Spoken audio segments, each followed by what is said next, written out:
Welcome back, guys, and thank you for joining. Here we are in Game 2 of Melle and Kael. This is, of course, for CALLOUS Invitational 4 Play-Ins Round of 8, and it is in Group A. Alrighty, so get back into it. Switch sides for continuity. Melle on the bottom. He won Game 1 against Kael on the top. It is a Vaporeon lead and a Skarmory lead, respectively, and it is a switch out, not a baton pass out, to another Skarm. Spikes come down. There's layer number 2. And no taunt from either player. They both simply opt to spike up. Kael 1 ahead, now 2 ahead, but I think that's going to be brief. Yep, there's spikes for Melle. Looking like both players are going to have all 3 layers. So this might be a pretty offensive game or a snowbally game if one of them manages to keep the layers and the other does not, or if one of them could generate tempo and just snowball it all day. Metagross comes out. Turns out it's a mixed meta, shows Thunder Punch. Skarm takes it pretty well. It is a Skarm Bliss team from Melle. Whirlwind shows us the Bliss. Kael has not shown anything other than the Skarm, but here comes Protect.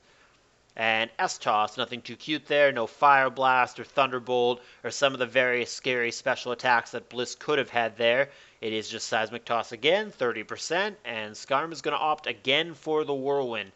That's going to drag out Aerodactyl now, so that is another Pokemon revealed. 5 pokes revealed for Melle, only 1 for Kael. Skarm on Skarm, it is a failed Protect. Perhaps Melle wants to take his chances on what could be a speed tie, but it also may not be a speed tie. It might just be a straight-up advantage for Kael. He does take the opportunity, since the previous one failed, to simply Protect here, get more lefties, and looks like Kael is faster. He's going to get the Whirlwind off. Aerodactyl comes out. And a lot of the damage that was on the Skarm is being undone. And Melle now has shown his entire team as Claydol comes in. That's going to come into a Toxic. Kael has still, 11 turns in, only shown the Skarmory.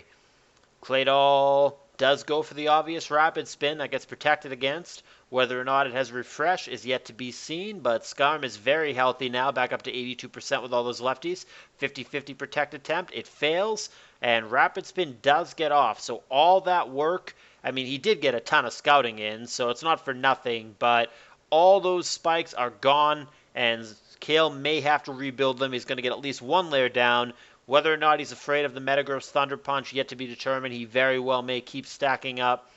It is crazy how long this Skarmory has stayed in, though. We are now 15 turns in, and Kael has done nothing but play with his lead Skarm, whereas the entire 6-man roster for Melle is revealed and has been revealed for a few turns now. Spikes and Thunder Punch. So Kael is again, for the second time this game, trying to establish 3 layers of spikes. Protect and Thunder Punch, and yeah, the Skarm has just never dipped into the red or super low or super threatened. Just kind of chilling here between Protect and lefties. He's doing his thing. He goes Whirlwind here as opposed to going for layer number 3. That turns out to be a good call because he gets the opposing Skarm, which really can't do anything to him. That's going to give him another Protect turn, and then he's going to have to decide whether he wants to go for the faster Whirlwind or for the Spike. I think he goes faster Whirlwind. He agrees. And that's going to drag out Claydol, which is still poison. We don't know if it has Refresh or not, but if it doesn't, then Kael is going to get great value here, because Claydol, other than Boom, is not going to be able to hurt Skarm, and Skarm is going to not only be able to sit on it and heal, but he'll even be able to get more spikes down, because Claydol will eventually die to the Toxic. 22 turns of nothing but Skarmory for Kael. This is crazy. Who needs a team when you have Skarmory, apparently? And he goes Toxic here as opposed to layer number 3. That puts a little bit of a clock on Blissey, but not a huge deal. She can just natural cure it away. There's a Seismic Toss. And finally, 24 turns it takes, but Kael finally makes a switch. Finally shows a Pokemon after 24 turns other than his lead Skarmory, and it is Zapdos. He's going to switch out, not Baton Pass out, to Tyranitar here. Not sure what he was trying to catch, but Claydol does come in now, and he no longer has that poison thanks to the aromatherapy. Hidden Power Bug, very punishing here. Earthquake the play. Doesn't go Rapid Spin. Interesting.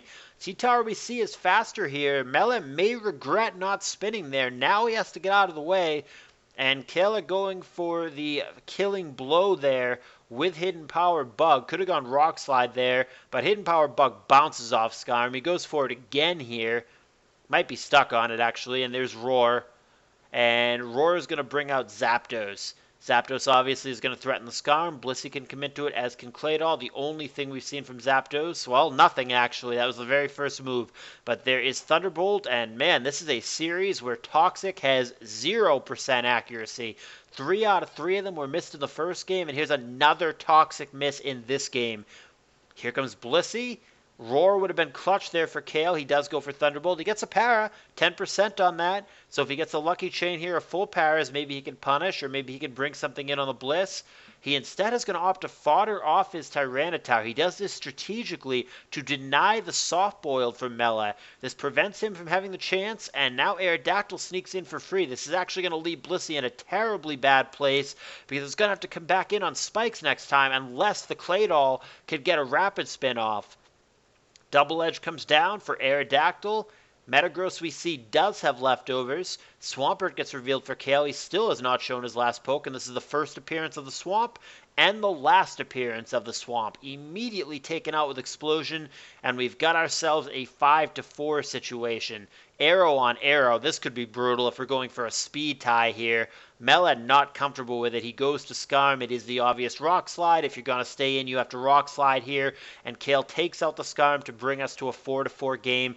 Vaporeon comes in to check the Aerodactyl. Arrow definitely going to be afraid here. Would easily be one-hit KO'd from the Surf off that very high base special attack stat from Vaporeon. Goes for Wish. Claydol definitely needs it. What else do we have here? Zapdos not going to switch in. Blissey would use it. She comes in. She's safe from anything other than a surprise physical move here. I guess a Thunderbolt crit. It is neither of those things. It's hidden power, 8%. And Blissey going to eat that Wish and get up to a much healthier 70%. There is Thunderbolt, only 16%. That's really unexciting. Ice Beam back 35%. Blissey easily winning this 1v1, though she should soft-boiled here. And Kael, I'm sure, knows a soft-boiled is coming, so we'll see how he responds. He goes to Skarm, and there is the obvious soft-boiled. Whether or not Kael wants to get that third layer down in exchange for a Seismic Toss is up to him. He could also protect here, and he's going to go for the Toxic. That was perhaps thinking that Claydol would come in, but it did not. It is Seismic Toss here for Melle. Skarmory would not survive another one, though it does, of course, have Protect. And he's going to switch to Zapdos here. Melle is going to switch as well. Claydol comes in, does get lefties out of this, if nothing else, but it will not survive a hidden power from Zapdos, regardless of whether it's grass or ice. Instead, Kael is going to go to his last poke of previously unrevealed Gengar, trying to block a rapid spin. Gets it in on Blissey instead.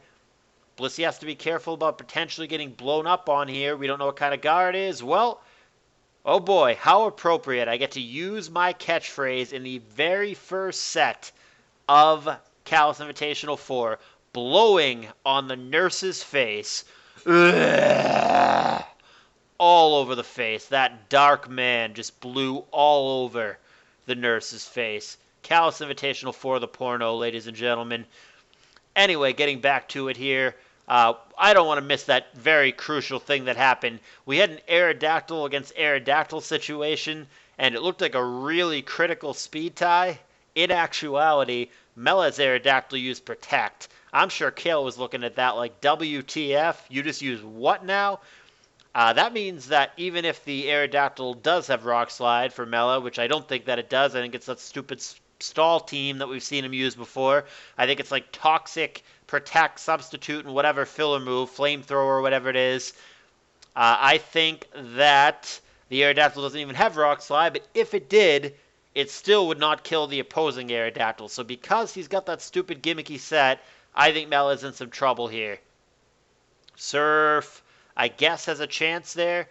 Hypothetically, he could have critical hit the Zapdos to make it a little bit interesting, but now I think Melle is just dead. Now I think Zapdos is going to clean it up. I guess it comes down to what actual attack, if any, does the Aerodactyl have. What he could do here, if he's max speed, he could Rock Slide, kill the Zapdos, and then Rock Slide again, try to win the speed tie, and get crits or flinches all the way down until he kills the other Aerodactyl, but he very well may not even be max speed. If he's running Substitute here, which we see that he is, he may have some bulk. He may be invested in HP or whatever defenses he needs to live specific hits. but it doesn't make a lot of sense to me for him to be max speed. Maybe he is, but I don't think that he would be. And Flamethrower here is going to be his only hope, but that just leaves him dead to rights, because even if he had hypothetically crit that Flamethrower and killed the Zapdos, he would have to beat the other Aerodactyl, which I don't think he can. Now, maybe he could stall it out and pressure stall it, because of course it's going to have the pressure ability instead of Rock Head, so maybe he could stall him out of Rock Slides with Substitute and Protects, and just be obnoxious that way. But I think that a lot of things had to go right for Melle. Maybe the Flamethrower crit there would have made it interesting, but that is just not the Aerodactyl set that he needed. I can't help but wonder if he had the normal standard Choice Band Aerodactyl set, could this game have gone the other way? I don't know, but Kael wins here, and it's going to send us to a Game 3. And Melle, I think, is going to be kicking himself if he ends up losing this set, because he's just going to ask himself, what if it were a normal Aero? Would that Game 2 have gone different? Could I have won? Would it just be a 2-0, I'm on to the next round, as opposed to out of the tournament? We will see if this comes back to haunt Melle. Game 3 is coming up next.